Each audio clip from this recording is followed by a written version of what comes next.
There is a moment that comes after loving someone deeply when you finally realize something that hurts more than the relationship itself.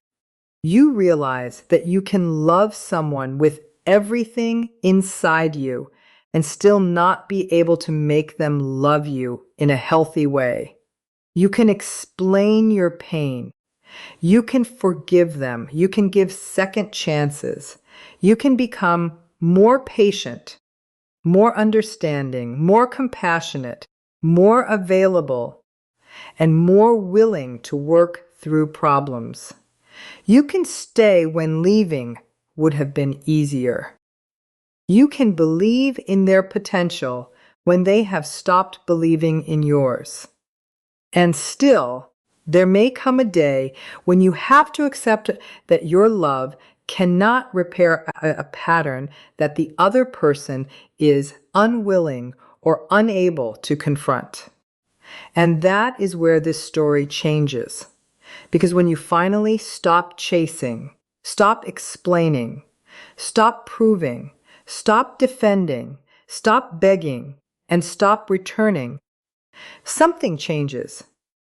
Not because you have discovered a secret trick to make a narcissistic person suffer, but because you have finally removed yourself from the cycle that was consuming you. You may have spent months or years wondering what happens when a narcissistic person loses someone who genuinely loved them. You may wonder whether they notice the silence, whether they miss you, whether they regret what they did, whether they compare everyone who comes after you to you, whether they realize that the person they pushed away was actually the person who cared about them the most. Those questions are human. You are not weak for asking them. You are not foolish for wanting to know whether your love mattered. You are not pathetic because part of you still wants the person who hurt you to finally understand what they lost. But there is something I want you to hear very carefully. Your healing cannot depend on their breakdown. Your freedom cannot depend on their regret. Your worth cannot depend on whether they eventually realize what they destroyed. Because if your peace requires them to suffer, then they are still occupying space inside you. And the goal is not to make them feel what you felt. The goal is to stop feeling what they made you feel. That is the difference between revenge and healing. When someone with strong narcissistic traits loses a person who genuinely loved them, their response can vary enormously. There is no single script. Not every person with narcissistic traits reacts the same way. Not everyone will collapse visibly. Not everyone will contact you. Not everyone will admit regret. Some may immediately seek distraction. Some may appear completely unaffected. Some may become angry. Some may attempt to reconnect. Some may tell others that they never cared. Some may quickly enter another relationship. And some may privately experience shame, emptiness, or destabilization that they never openly acknowledge. That is important because we have to move away from the fantasy that there is one guaranteed reaction. Psychology is more complicated than that. But there is a pattern worth understanding. When a relationship has become a major source of validation, admiration, emotional regulation, attention, reassurance, practical support, or a sense of control, losing that relationship can create a significant disruption. And this is where the idea of losing real love becomes important. You were not simply giving them compliments. You may have been giving them patience. You may have been giving them emotional understanding. You may have been forgiving behavior that other people would have walked away from. You may have listened to their stories over and over. You may have supported their dreams. You may have defended them when other people criticized them. You may have tried to understand their childhood. You may have made excuses for their behavior because you believed there was a wounded person underneath the behavior. You may have said, "They are not always like this." And sometimes that sentence can keep a person trapped for years because you are not necessarily falling in love with what the relationship consistently is. You may be holding on to what you believe it could become. You remember the good days. You remember the tenderness. You remember the moments when they looked at you in a way that made you believe there was something real underneath everything. You remember the apologies. You remember the promises. You remember the beginning. And then you compare all of that to the painful moments. And your mind starts negotiating.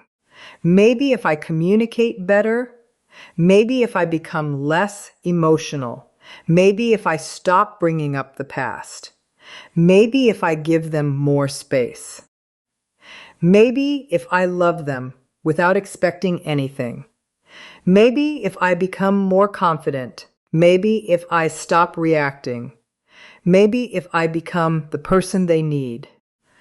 But listen carefully. You were never supposed to earn basic emotional safety by becoming perfect. Love is not an audition. You should not have to perform for the right to be respected.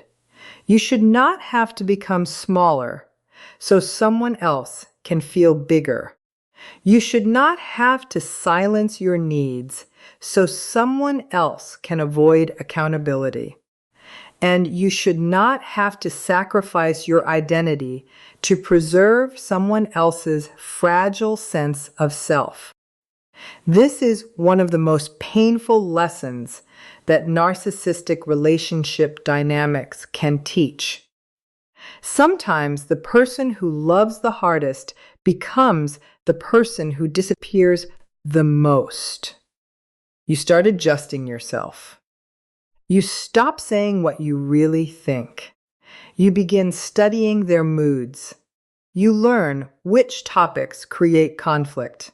You learn when to stay quiet. You learn when to apologize even though you were not wrong. You learn how to deliver simple information in 10 different ways because you are afraid of triggering an argument. You become hyper-aware. You start thinking before you speak. Then you think before you think. And eventually, you are not living, you are managing. You are managing their emotions, managing their reactions, managing their expectations, managing the relationship, managing the conflict. Managing your own pain so that they do not have to face theirs. And somewhere along the way, you forget that relationships are supposed to have two people carrying the emotional responsibility. This is why losing you may affect a narcissistic person differently than losing someone who was never emotionally invested. Because you may have been deeply invested. You may have provided something that cannot simply be replaced by a new person. And that does not mean you were some magical supply that they can never find again. It means that every relationship has a unique emotional history. Your history with them was unique. The conversations were unique. The memories were unique. The experiences were unique. The access they had to you was unique. The emotional labor you provided was unique. And when that disappears, there can be a period of adjustment. But here is where you have to be careful. Do not turn their possible discomfort into your new obsession. Do not spend every morning checking whether they have viewed something. Do not analyze every social media post. Do not ask mutual friends what they are doing. Do not create imaginary scenarios about them sitting alone at night, realizing they lost the greatest person they ever had. Maybe they do think about you. Maybe they don't. Maybe they regret certain things. Maybe they don't. Maybe they feel shame. Maybe they defend themselves against that shame. Maybe they miss you. Maybe they miss what you provided. You cannot build your healing on information you cannot verify, and you do not need to. Because the most powerful chapter of this story is not what happens inside their mind. It is what happens inside yours. There is a psychological trap that can happen after narcissistic abuse. You can become addicted to understanding the person who hurt you. You research narcissism. You watch videos. You read articles. You analyze conversations. You replay arguments. You study their childhood. You try to understand their attachment style. You analyze their facial expressions. You look at their new relationship. You compare yourself with the new person. You wonder whether the new person is being treated better. You wonder whether they changed. You wonder whether you were the problem. And at first, learning about narcissistic behavior can be incredibly validating. It can give language to experiences you could not explain. It can help you recognize patterns. It can help you understand that manipulation, gaslighting, intermittent reinforcement, blame shifting, emotional invalidation, and boundary violations can have profound effects on a person's sense of self. But eventually, education has to become liberation. You cannot spend the rest of your life studying the prison after you have found the door. There comes a moment when you have to stop asking, "Why were they like this?" and start asking, "Why am I still allowing their behavior to determine how I feel about myself?" That question is not about blaming you. It is about returning power to you. Because you did not cause the abuse. You did not deserve manipulation. You did not deserve emotional cruelty. You did not deserve to be lied to. You did not deserve to have your reality questioned. You did not deserve to be punished for having needs. You did not deserve to be made responsible for another adult's emotional instability. But now that you recognize the pattern, you get to decide what happens next. And this is where no contact can become transformative. No contact is not about making someone miss you. No contact is not about making them jealous. No contact is not a psychological trick. No contact is not silent revenge. No contact is a boundary. It says, "I am no longer willing to participate in a dynamic that harms me." Sometimes that means blocking. Sometimes it means not responding. Sometimes it means limiting communication because you share children or responsibilities. Sometimes it means communicating only about practical matters. Sometimes it means refusing to discuss the relationship again. The form may differ, but the principle remains. You stop feeding the cycle. And when the cycle stops, something fascinating can happen. At first, the silence may feel unbearable. You may feel anxious. You may want to reach out. You may suddenly remember only the good memories. You may feel as though you have made a terrible mistake. You may think, maybe I was too harsh.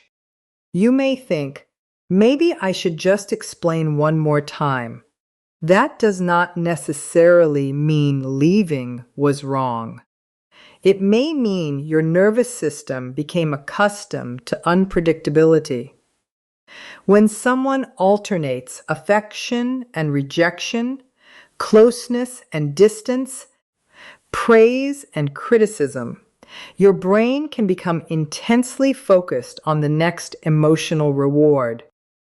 This is part of why intermittent reinforcement can be so powerful. You do not know when the good moment is coming. So you keep waiting. You keep trying. You keep hoping. You become emotionally invested in the possibility of relief. And when you finally walk away, you are not only grieving a person, you may be grieving the cycle. You are grieving the future you imagined. You are grieving the version of them you hoped would emerge. You are grieving the time you invested. You are grieving the person you were before the relationship changed you. That grief is real, and you should not shame yourself for it. Healing is not always a straight line. Some mornings you will feel strong. Some nights you will miss them. Some days you will feel angry. Other days you will feel compassion. Sometimes you will feel nothing. Then suddenly, a song will play. A smell will remind you of them, or you will see something familiar, and the emotion will return.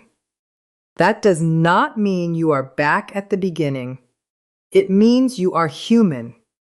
Healing does not require you to never remember. It requires you to stop returning to what repeatedly harmed you. There is a difference. You can remember someone without reopening the door. You can love someone from a distance without allowing them access to your life. You can wish someone well without becoming responsible for their well-being. You can understand why someone behaves the way they do without excusing what they did. Compassion and boundaries can exist together. And this is where emotional detachment becomes powerful. Emotional detachment does not mean becoming cold. It means becoming anchored. It means you can see someone's behavior without immediately making it a statement about your worth. If they ignore you, you do not automatically think, I am not valuable. If they criticize you, you do not automatically think, I must be wrong. If they replace you, you do not automatically think, I was not enough. If they contact you, you do not automatically think, this must mean they have changed. You pause, you observe, you evaluate, you choose. That is emotional freedom. And sometimes the narcissistic pattern may become more visible when you stop providing the emotional response they previously received. Someone may attempt to provoke you. They may suddenly become affectionate. They may remind you of the past. They may say they miss you. They may apologize. They may accuse you of being cruel. They may say you have changed. They may tell you that nobody understands them like you did. They may create urgency. They may attempt to make you jealous. They may contact you through someone else. Again, none of these behaviors automatically prove narcissism, and none guarantee manipulation. But if you recognize a repeated pattern in your own relationship, pay attention to the function of the interaction. Is it leading toward accountability? Is there consistent behavior change? Is there respect for your boundaries? Is there willingness to hear your experience without defensiveness? Is there sustained effort over time? Or is the interaction primarily designed to restore access to you? That distinction matters because words can be emotional, promises can be beautiful, apologies can sound sincere. But healthy change is demonstrated through consistent behavior. You do not need to interrogate every apology. You can simply observe what happens afterward. And if nothing changes, you have your answer. This is one of the hardest truths for people recovering from narcissistic abuse.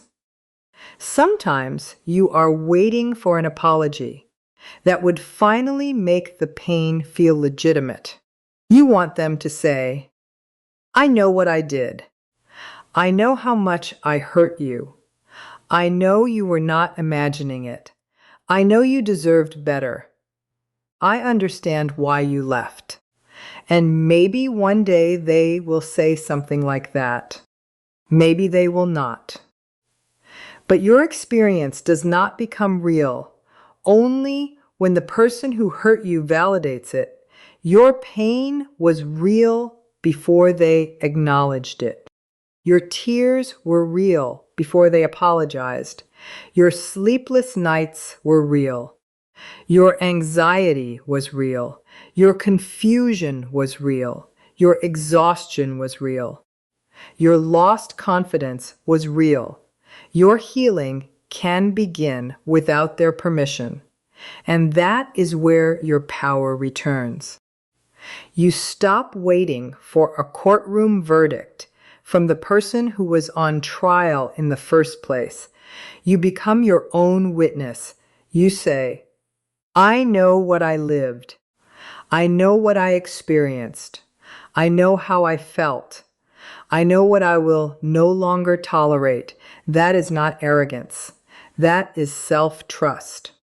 And self-trust is one of the greatest things you can rebuild after emotional abuse, because narcissistic dynamics can make you distrust your own perception. You start asking other people what happened. You ask whether you were too sensitive. You wonder whether you misunderstood. You wonder whether your expectations were unreasonable. You become afraid to trust your instincts. So healing means learning to listen to yourself again.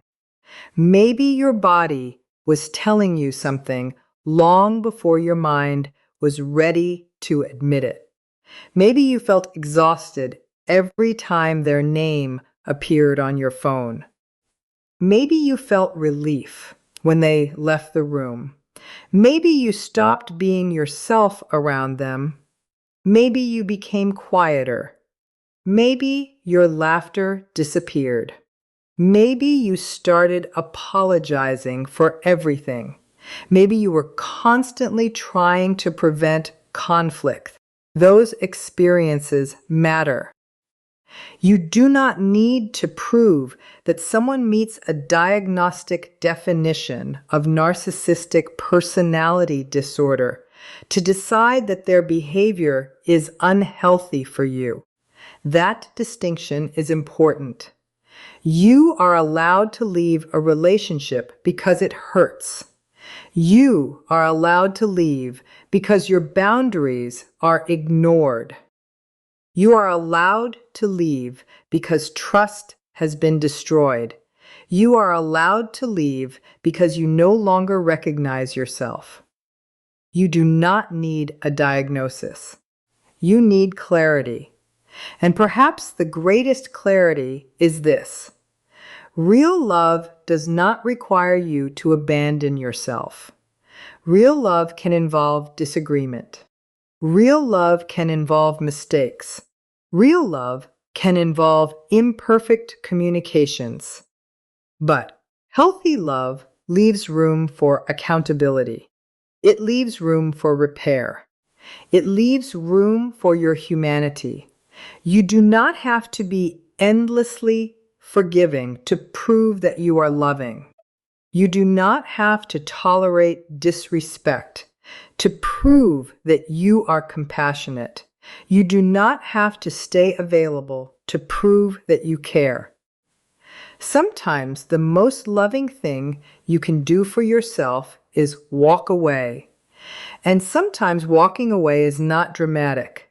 There is no final speech, no explosive confrontation, no perfect goodbye, no cinematic moment where they suddenly realize everything. Sometimes healing looks like deleting the number. Sometimes it looks like putting the phone down.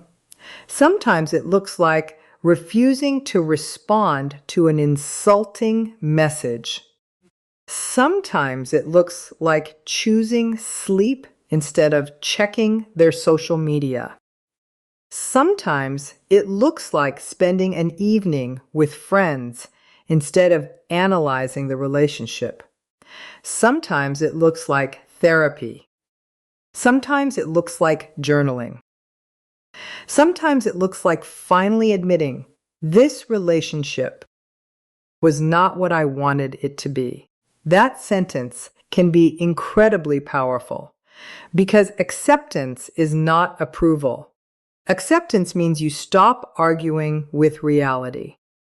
You stop saying, but they could be different. Maybe they could. But you are responding to the person they consistently choose to be, not the person you hope they might become. That is emotional maturity. And once you accept reality, you can make decisions based on reality, not potential, not promises, not memories, not fantasies. Reality. There is another thing that can happen when someone loses genuine love. They may idealize the past. But remember, nostalgia is selective.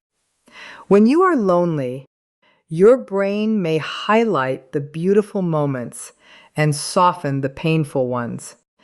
You may remember the first date, the first kiss, the vacation, the birthday, the private joke, the moment they held you. But you may forget the hours you spent crying, the nights you felt invisible, the arguments, the silent treatment, the manipulation, the confusion, the promises that never became behavior. This is why writing down your experience can be so helpful. Not to create hatred, not to keep yourself angry, but to protect yourself from selective memory. When your mind says, maybe it wasn't that bad, you can look at what actually happened. You can remind yourself why you needed distance.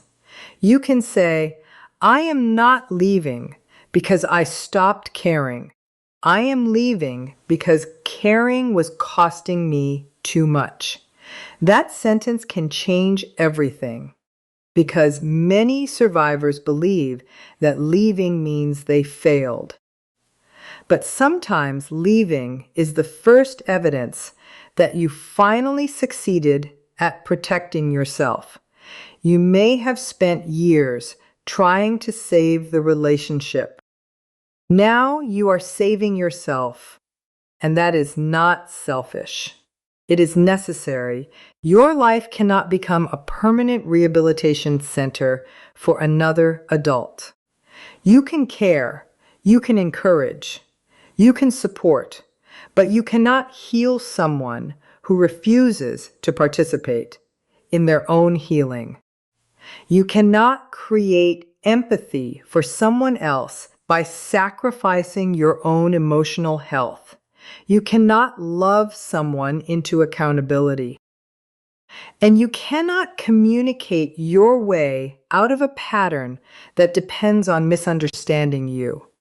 At some point, you have to stop trying to win the conversation and start protecting your peace. This is where boundaries become more than words. A boundary is not, "You must stop disrespecting me." A boundary is, "If you disrespect me, I will end the conversation." A boundary is not, "You are not allowed to manipulate me." A boundary is, "If this conversation becomes manipulative or abusive, I will disengage." A boundary is not, "You have to understand why I am leaving."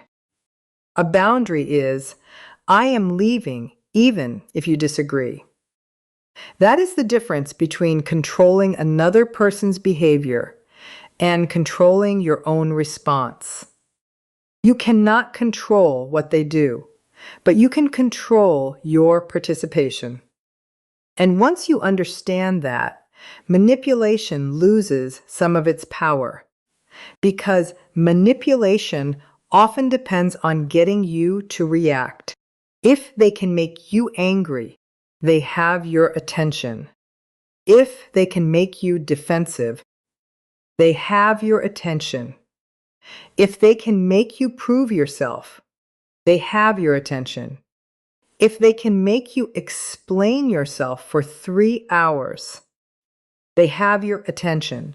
If they can make you chase them, they have your attention. But when you stop participating, the dynamic changes. You are not winning. You are simply no longer playing. And that distinction matters. Do not make your healing into a competition. Do not wake up every morning asking whether they are suffering. Wake up asking whether you are healing. Do not ask whether they regret losing you. Ask whether you regret abandoning yourself for so long. Do not ask whether they miss you. Ask whether you miss yourself. Do not ask whether the new person is being treated better. Ask whether you are treating yourself better now. Those questions bring your attention home, because your attention is precious. And wherever your attention goes repeatedly, your emotional energy follows. If every day you are monitoring their life, you are still living partially inside their world. You may be physically gone while psychologically remaining attached. Healing means bringing your attention back to your work, back to your family, back to your friendships, back to your goals, back to your body, back to your creativity, back to your future, back to yourself. And there may be a day when you realize something extraordinary. You have gone several hours without thinking about them, then an entire day, then a week. And one morning you wake up and the first thought is not about what they did. It is about what you want to do. That is progress. It may not feel dramatic, but it is profound, because your mind is no longer organizing your life around someone else's behavior. You are becoming the center of your own life again. And maybe this is what real love was trying to teach you all along, not how to convince another person to value you, but how to stop abandoning yourself in the hope that they eventually will. There is a version of you that existed before this relationship. Maybe you remember them. Maybe they laughed more. Maybe they trusted more. Maybe they were spontaneous. Maybe they had dreams. Maybe they believed people when they spoke. Maybe they did not analyze every text message. Maybe they did not feel guilty for having needs. That person may feel far away, but they are not gone. You do not have to become exactly who you were before. You can become someone even stronger, someone wiser, someone more discerning, someone who understands boundaries, someone who knows the difference between chemistry and compatibility, someone who understands that intensity is not always intimacy, someone who knows that being needed is not the same as being loved. Someone who knows that being desired is not the same as being respected. Someone who knows that an apology without sustained change may not be repair. Someone who understands that love should not require self-erasure. That is growth. And there may be moments when you feel anger toward yourself. You may think, how could I have ignored those signs? Why did I stay? Why did I believe them? Why didn't I leave sooner? Please be careful with those questions. You were making decisions with the information, emotional attachment, hopes, fears, and resources you had at the time. You may have stayed because you loved. You may have stayed because you believed people could change. You may have stayed because leaving felt terrifying. You may have stayed because you had responsibilities. You may have stayed because the relationship was not bad every day. You may have stayed because the good moments were powerful. You may have stayed because you were slowly conditioned to doubt yourself. Whatever the reason, you do not have to spend the rest of your life punishing yourself for surviving. Instead, ask a different question. What do I know now that I did not know then? That question creates wisdom, and wisdom is one of the gifts you can carry forward. You learn what your boundaries are. You learn what inconsistency feels like. You learn what emotional safety feels like. You learn what respect looks like. You learn to pay attention when someone's words and actions repeatedly contradict each other. You learn that your intuition deserves consideration. You learn that you do not have to argue with someone's perception of you. You learn that not everyone deserves unlimited access to your heart. And this does not mean becoming suspicious of everyone. Healing should not turn you into someone who sees narcissism in every imperfect human being. People make mistakes. People become defensive. People have bad days. People have wounds. People can be selfish sometimes. The important question is whether there is accountability. Can they hear you? Can they reflect? Can they apologize without making themselves the victim? Can they repair? Can they respect a boundary? Can they tolerate disagreement without punishment? Can they acknowledge your humanity?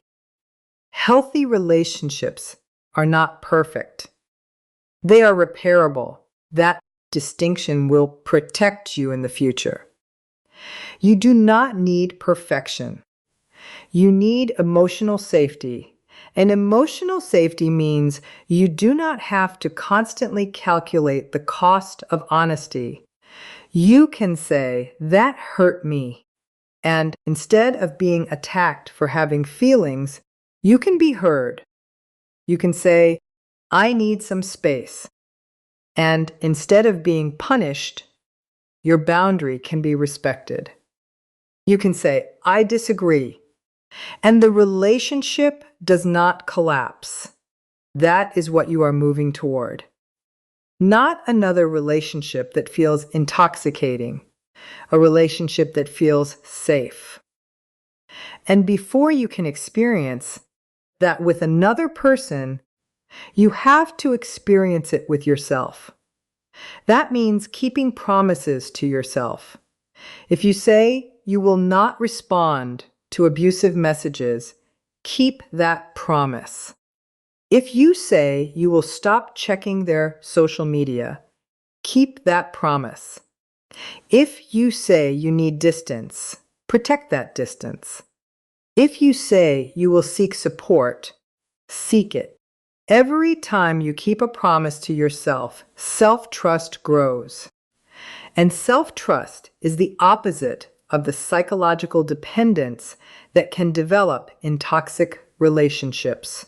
You begin to know, I can handle my emotions. I can survive someone's disappointment. I can survive being misunderstood. I can survive being alone. I can survive someone not choosing me. I can survive losing someone I loved. And then something changes. You stop fearing abandonment as much because you understand that abandoning yourself is worse.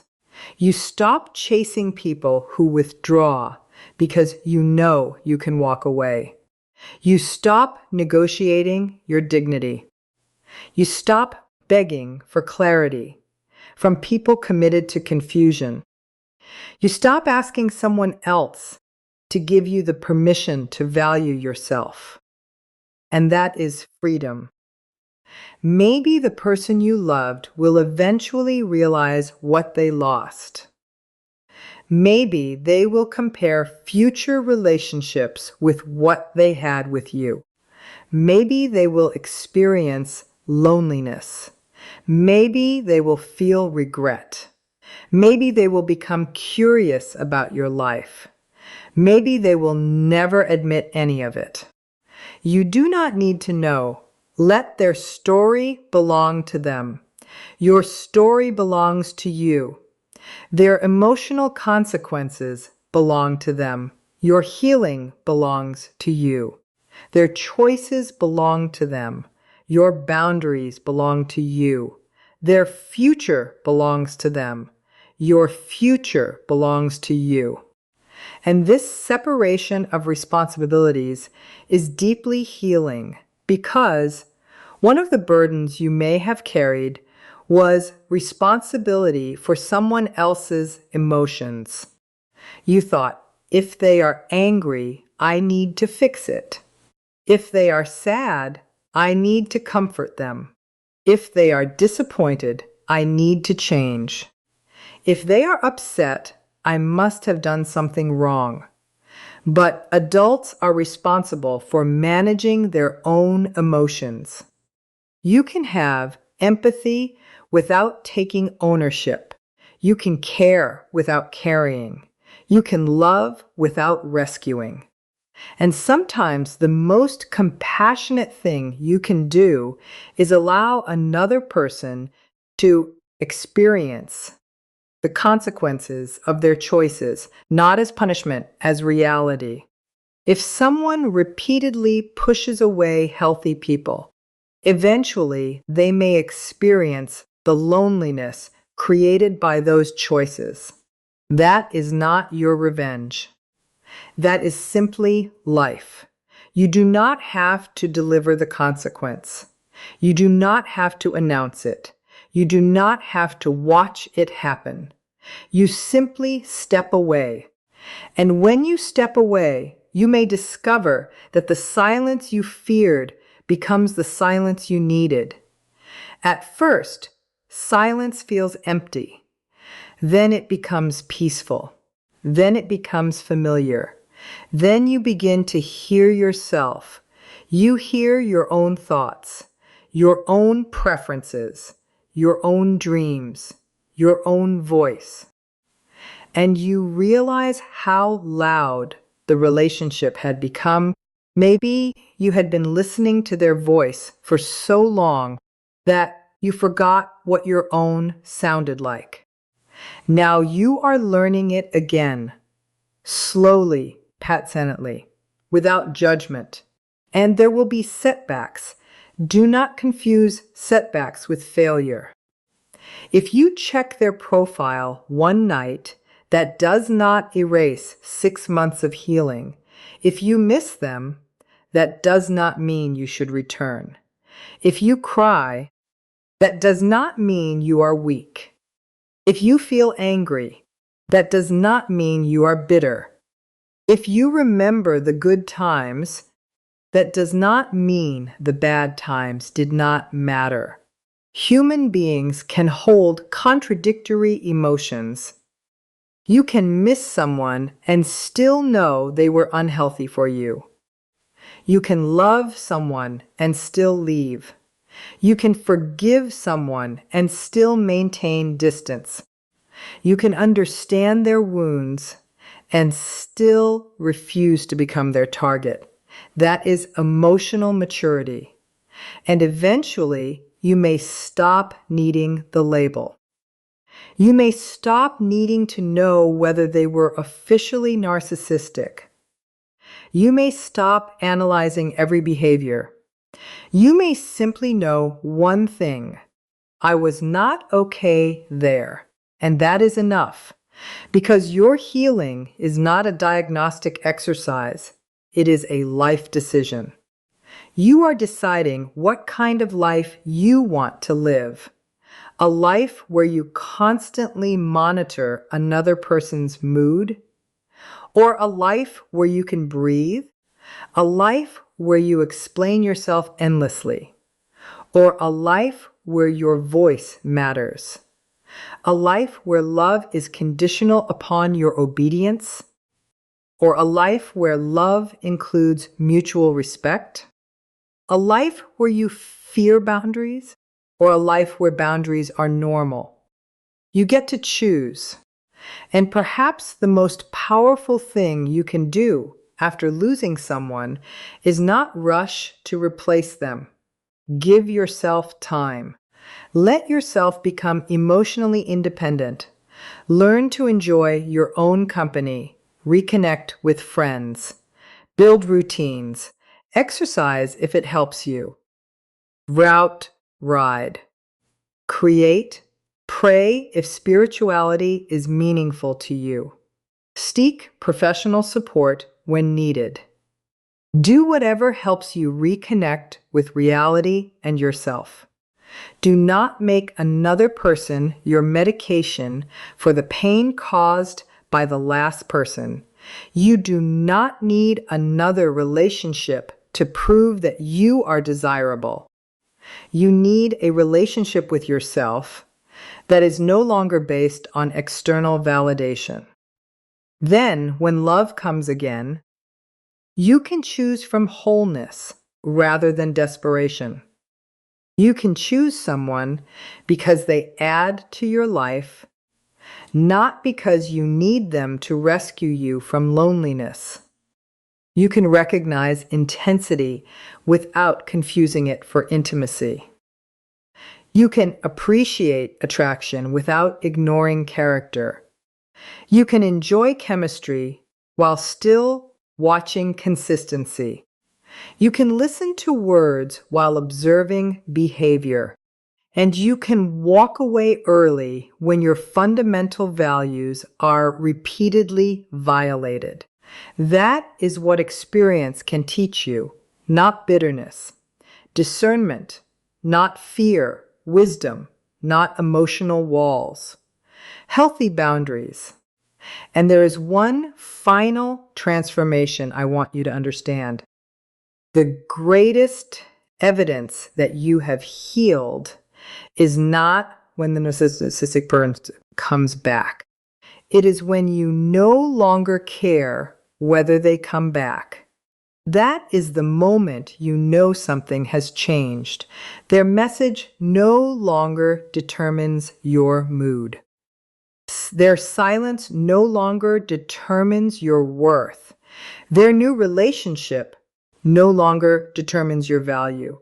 Their opinion no longer determines your identity. Their regret is no longer required for your peace. Their apology is no longer required for your closure. Their breakdown is no longer required for your victory. Because you finally understand that your victory was never their downfall.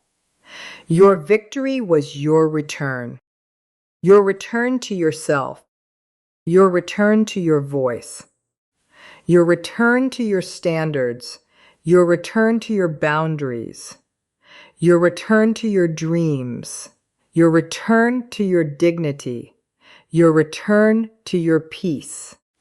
And perhaps they did lose something. Maybe they lost someone who genuinely cared. Maybe they lost someone who was willing to give them chance after chance. Maybe they lost someone who saw possibilities in them. Maybe they lost someone who wanted the relationship to work. But you also lost something. You lost the version of yourself that believed love meant enduring everything. And that loss may be the beginning of your freedom, because now you know better. Now you know that love without respect is not enough. Love without accountability is not enough. Love without emotional safety is not enough. Love without reciprocity is not enough. You can have compassion and still say no. You can have empathy and still leave. You can have a good heart and still have strong boundaries. You can be forgiving and still remember. You can be kind and still be unavailable to people who repeatedly harm you. You do not have to become cruel because someone was cruel to you. You do not have to become narcissistic because someone manipulated you. You do not have to destroy their reputation. You do not have to prove that you were the better person. You simply become a healthier person. And that is enough. One day, you may look back and realize that the relationship did not end when they stopped loving you. It ended when you stopped abandoning yourself. It ended when you stopped negotiating with disrespect. It ended when you stopped believing that one more explanation would change everything. It ended when you understood that you cannot control another person's capacity for healthy love. And then the healing began, not immediately, not perfectly, but honestly. You started choosing yourself, and every choice to choose yourself became another brick in the foundation of your new life. You stopped checking. You stopped chasing. You stopped explaining. You stopped defending. You stopped hoping for a different ending. And eventually, you started living, really living. You started making plans that had nothing to do with them. You started laughing without feeling guilty. You started sleeping more peacefully. You started making decisions without imagining their reaction. You started becoming comfortable with silence. You started trusting your instincts. You started seeing your own worth. And then one day you realize something. You did not need them to collapse. You needed to rise. You did not need them to regret losing you. You needed to stop regretting losing yourself. You did not need them to finally recognize your value. You needed to recognize it. You did not need them to apologize. You needed to stop apologizing for existing. You did not need them to understand your pain. You needed to understand that your pain deserved care. You did not need them to validate your story. You needed to believe yourself. And that is the final freedom. So if you are listening to this while your heart is still broken, breathe. You are not behind. You are not weak. You are not foolish. You are not unlovable. You are recovering from an experience that may have deeply affected the way you see yourself and relationships. Give yourself time. Do not demand that your heart heal according to a schedule. You are allowed to grieve. You are allowed to be angry. You are allowed to miss what was good. You are allowed to acknowledge what was harmful. And you are allowed to choose yourself anyway. If they contact you, pause. If they apologize, observe. If they promise, watch the behavior.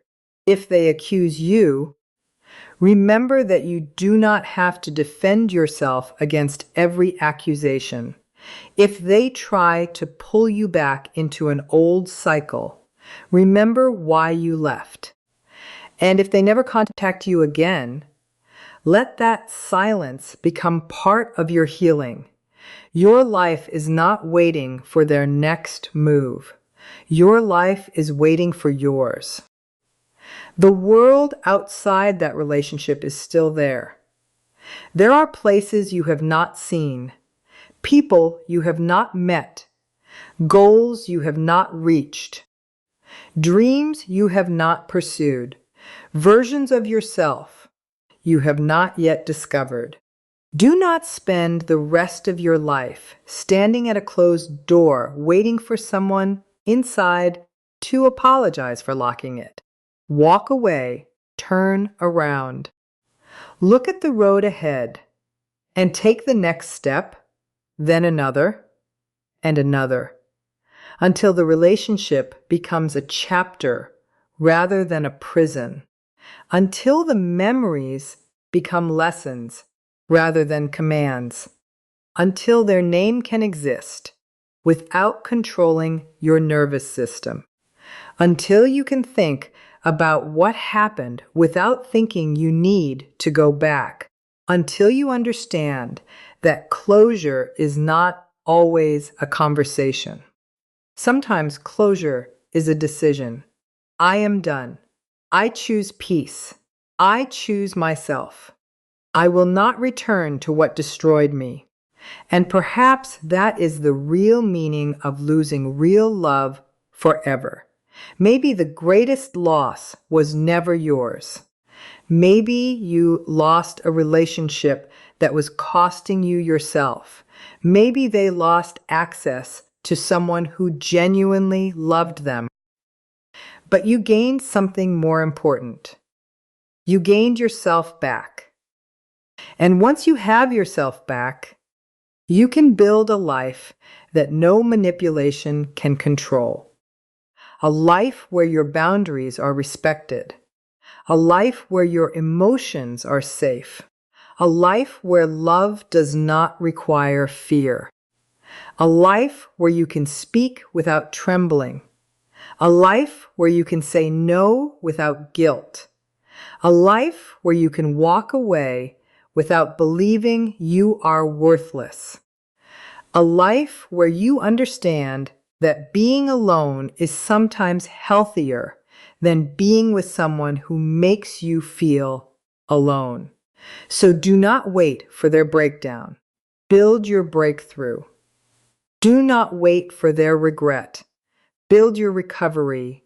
Do not wait for their apology. Give yourself permission to heal. Do not wait for them to understand what they lost. Understand what you gained. You gained clarity. You gained wisdom. You gained boundaries. You gained self-awareness. You gained discernment. And most importantly, you gained the courage to stop betraying yourself for the sake of being loved. That courage will change your life. Because the day you stop begging someone to recognize your value is the day you begin living as though you already know it. And you do know it now. Maybe not every day, maybe not every hour. But somewhere inside you, there is a part of you that knows. You deserved better. You deserved respect. You deserved consistency. You deserved honesty. You deserved emotional safety. You deserved a love that did not require you to disappear. And from this moment forward, let that truth become your foundation. You are not going back to prove anything. You are moving forward to become everything you were unable to become while you were busy surviving. Let them have their story. Let them have their explanations. Let them have their version of the past. You have your future. And your future is not built around whether they miss you. It is built around whether you finally stop missing yourself. So choose yourself. Choose your peace. Choose your boundaries. Choose your healing.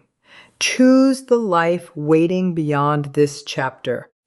And when the day comes that you realize you are no longer waiting for their return, no longer checking for their reaction, no longer wondering whether they regret losing you, you will understand something that cannot be taken away from you. You were never waiting for them to lose you. You were waiting to find yourself, and now you have. Never abandon that person again.